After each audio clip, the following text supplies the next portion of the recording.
What's going on, everybody? Stoney here, doing another wine review this evening. About done with my clearance. Hopefully in a couple weeks when I come to you, I'll be having a bunch of new wines to review with you. Today's wine is coming from Pigeon Forge, Tennessee. It is Bootleggers Homemade Wine, Pumpkin Spice Wine. Here's the bottle.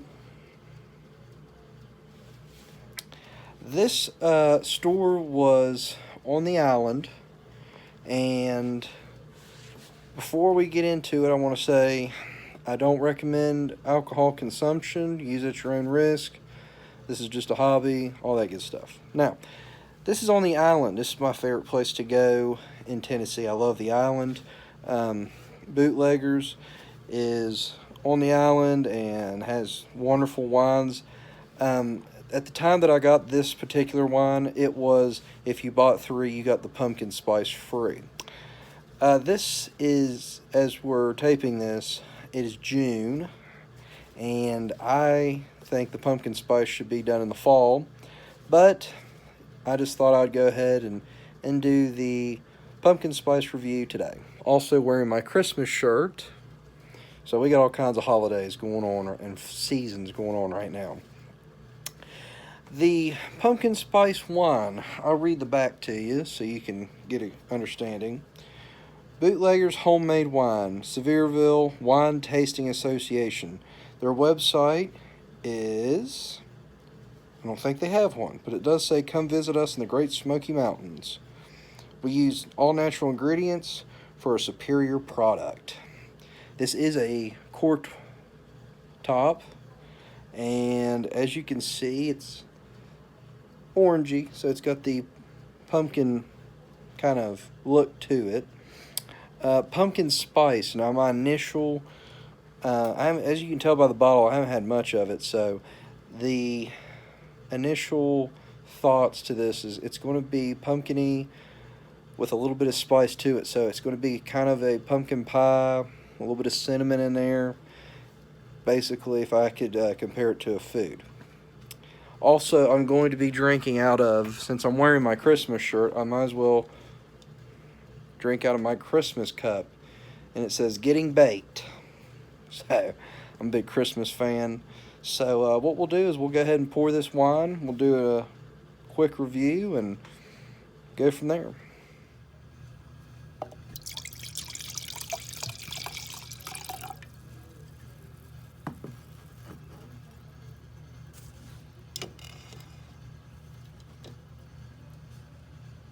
Okay, so we have our wine poured here. As you can tell, has a very orange color to it.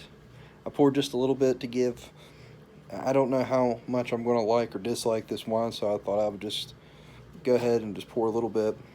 This particular wine is very dark. You can smell the spices right off the bat once you get in it. Smell it. Yep. You can smell the wine or the spice, but you can also smell the alcohol.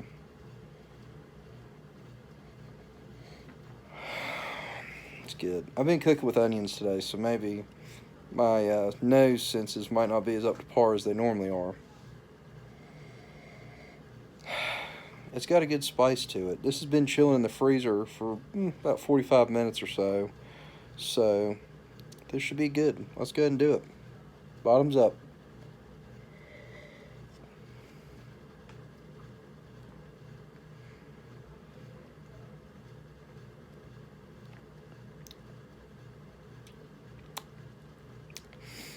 I let it sit in my mouth a little bit longer just to get more of the flavors. And it really does have a spice to it. It actually brings me to a little bit of a Christmassy vibe. Not just because I'm drinking out of my Christmas cup, but just the spices that are in there. Once it hits my mouth and my nose, it goes from my mouth to my nose, it just has a Christmassy feel to it. I think that's a lot of cinnamon in there. Let's do another one.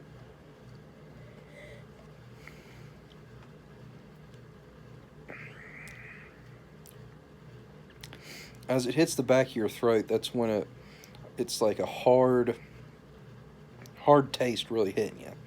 A hard taste really hitting you, and but it's smooth going down. It's not too bad. It's got a little bit of kick to it.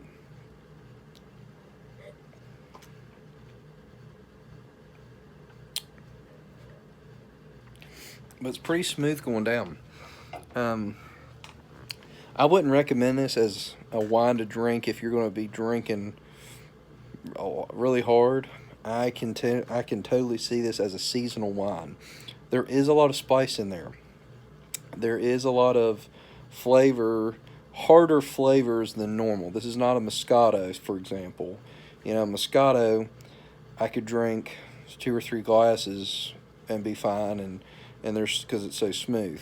I was drinking a Moscato earlier today, but this is a harder wine with the spice associated with it. So it's more of a wine I personally would sip with. I wouldn't guzzle this. Not that I'd really guzzle any of them, but what I'm saying is, this would be something I would have just a glass of occasionally. This is a holiday special occasion wine if there ever was one. So honestly, I would probably put this back in my wine cooler, refrigerator until this fall. This would be really good on a fall day when you go out on your porch and you're sitting and the leaves are falling. You can kind of smell the maple in the air, and it's a little chilly out. This would be really good with maybe a bowl of chili and sitting on the porch and talking to your family. This would be a good wine. This particular wine, I think personally, because it is spice, so therefore it's sweet, but it's not like a sweeter wine like I've done in the past. This would be a good wine you could just leave out at room temperature. You don't really have to chill it because of the spice. It's not a bad wine. Is it my favorite wine? Absolutely not. But it's not the worst wine I've ever drank in my life. I will say that for a fact. This is a good seasonal wine for especially the fall. And if you're a pumpkin fan, I highly recommend it, because you can taste a little bit of pumpkin in there, but it has just a little bit of spice for people that are looking for not so sweet a wine. It's really good for, I would say, the fall. So, very good. I really enjoy Bootleggers. They're a good company. They provide very good wine. I've had different flavors of theirs, and they do a wonderful job. I will definitely be down there in a couple weeks to sample more of their wine. I'm excited about that. I'm excited to be on the island, and I will provide more reviews next time. Until next time, catch you down the road.